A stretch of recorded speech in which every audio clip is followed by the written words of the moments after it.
你好，今天我们来一起看看这份挺有意思的学习材料，叫《30天征服汉语》。这个标题，说实话还挺吸引眼球的，但也让人有点怀疑，对吧？30天是有点挑战性，毕竟是汉语，普通话，它的声调汉字都是出了名的难点。没错，在学习者圈子里是这么说的。然后这份指南就说，30天帮你打下一个坚实的基础。所以我们今天就来深入聊聊这个计划到底靠不靠谱，它背后有什么策略，能不能真的做到他说的效果。好，其实汉语现在的重要性越来越高，这个大家都知道。对，这份指南提出的30天这个时间框架，它其实和我们大脑认识习惯，比如说形成新习惯或者巩固短期记忆的那个周期，有某种程度上的契合。怎么说？大概3到4周是形成一个初步习惯，或者让短期记忆向长期记忆转化比较关键的一个时期。当然，重点肯定不是说30天就让你变得非常流利，那不现实。对，那个期望太高了。对，它的目标我觉得更实际，是帮你建立一个可行的起点。就是说，学完这30天，你能做最基本的交流，比如说打个招呼问个路，点个菜。明白了。然后能认一些，比如说路牌上、餐桌上最简单的字，这个起点本身我觉得就挺有价值了。好，那我们具体看看他的安排。第一周他说是基础阶段，关键的一周，抓2个东西，拼音和4个主要声调。对，他这里特别强调声调，还举了例子，就是那个经典的妈妈骑马的例子对，还有妈妈、妈妈之类的。对，就是说妈和马发音稍微偏一点点，意思就完全不一样了，天差地别。听起来这一步就得下苦功，不能含糊。绝对是。这个声调练习放在第一周，我觉得是他这个计划里非常明智的一点。为什么这么说？因为很多西方学习者，他们的母语没有声调这个概念，容易就忽略了。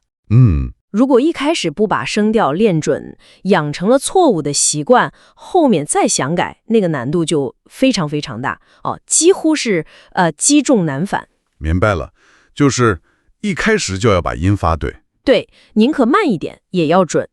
除了拼音和声调，第一周还要求开始记单词。是的，大概100个高频词。高频词。他还推荐了一个工具，像 Anki 这样的，叫间隔重复系统 SRS。对 ，SRS 这个也很有意思。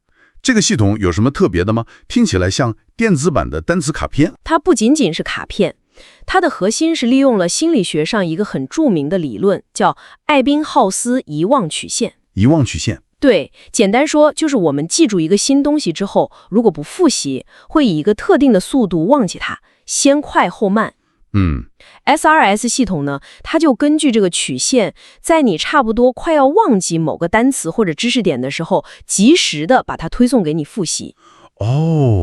在那个临界点上提醒你。没错，这样就避免了你花太多时间复习已经很熟的东西，也避免了你彻底忘记那些快要忘记的东西，用最少的时间达到最好的记忆效果。听起来很科学，也很高效。是的，特别是对于需要大量记忆的项目，比如词汇和汉字，这种方法比传统的死记硬背效率高很多，因为它强迫你做主动回忆，而不是被动的看。明白了。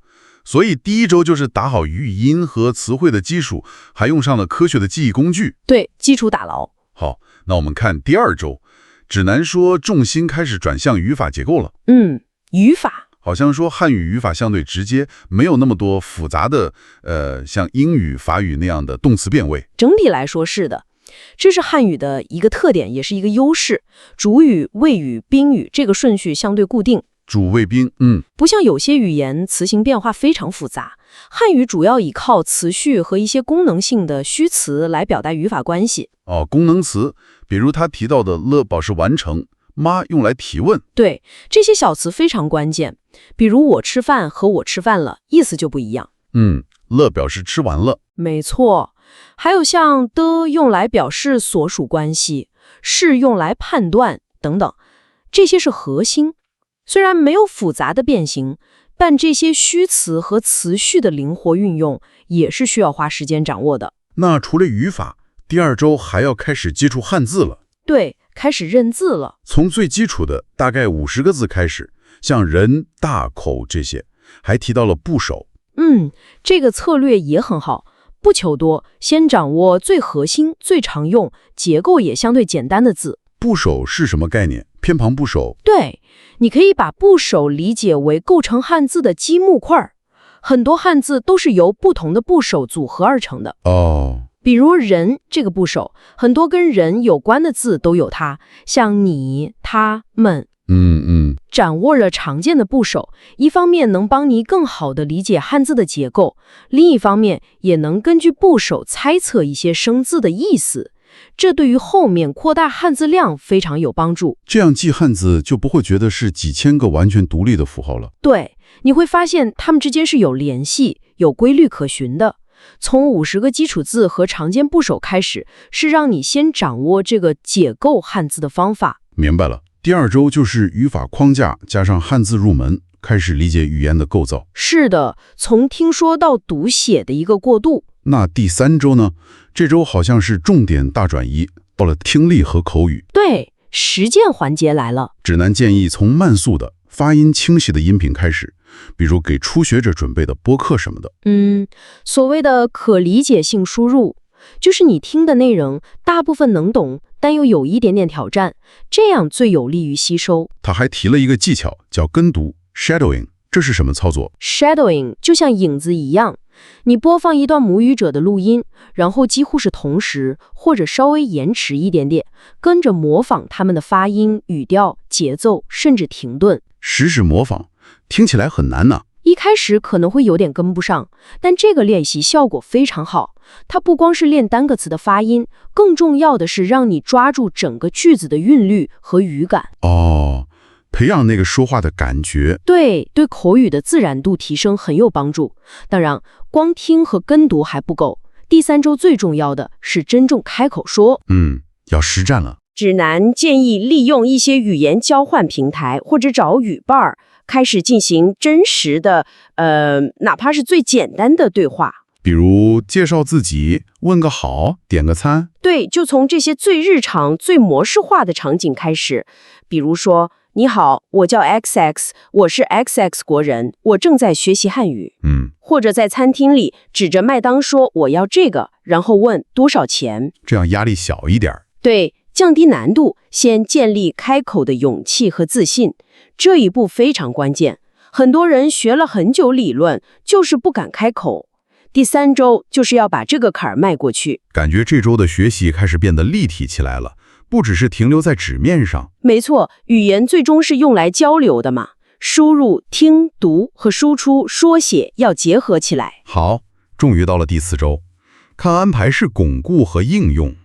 收尾和整合。汉字量要求扩展到差不多100个了。对，在之前的基础上再增加一些。然后开始读一些简单的文本。他举例说儿童读物或者那种分级读物，这个也挺好。儿童读物通常用词简单，句子短，还有配图，适合初学者。分级读物是专门为语言学习者设计的，词汇和语法难度都是控制好的。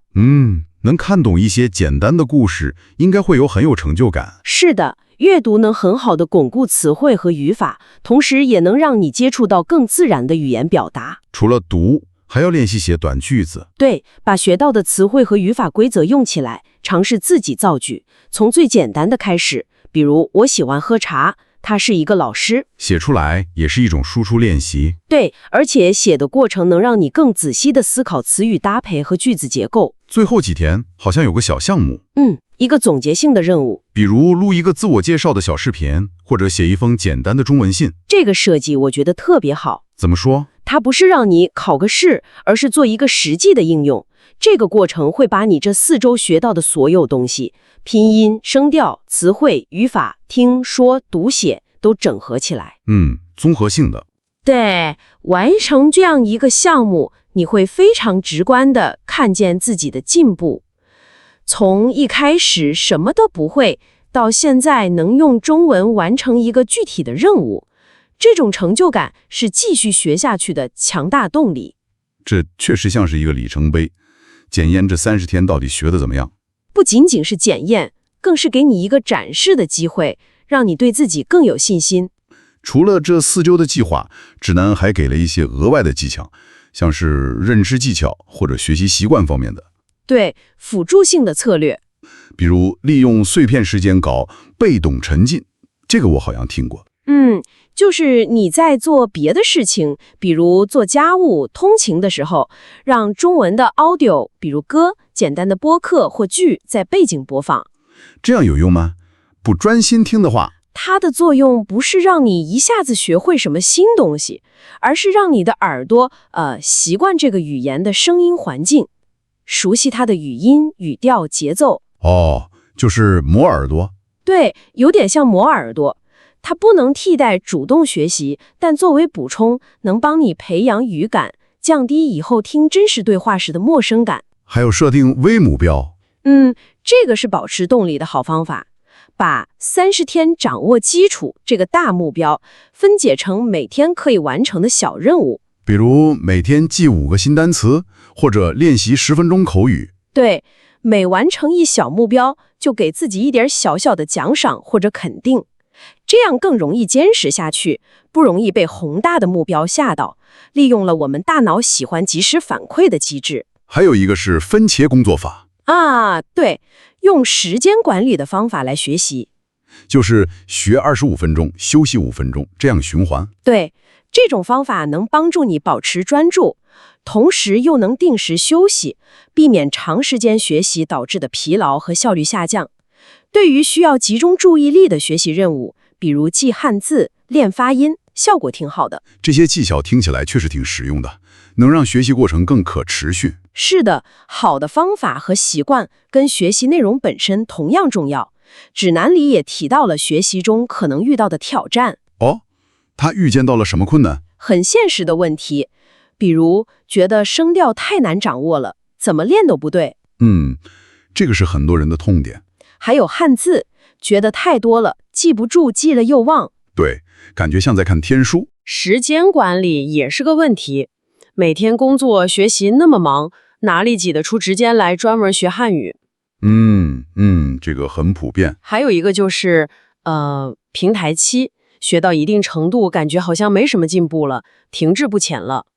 遇到了瓶颈。对，指南对这些问题也提出了一些应对策略，比如记汉字，可以多利用部首、字源故事、联想记忆法，让它变得有趣一点，而不是死记。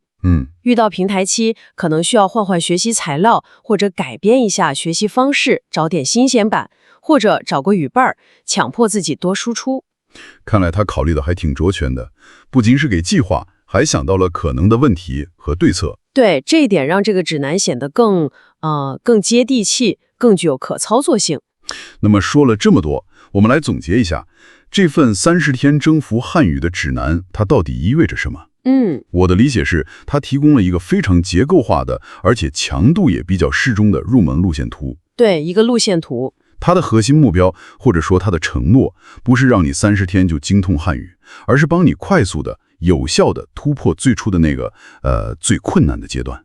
入门的门槛儿。对，打下比较扎实的关于发音、核心词汇、基本语法以及听说读写这4个方面的基础。是这样，它更像是一个发射台。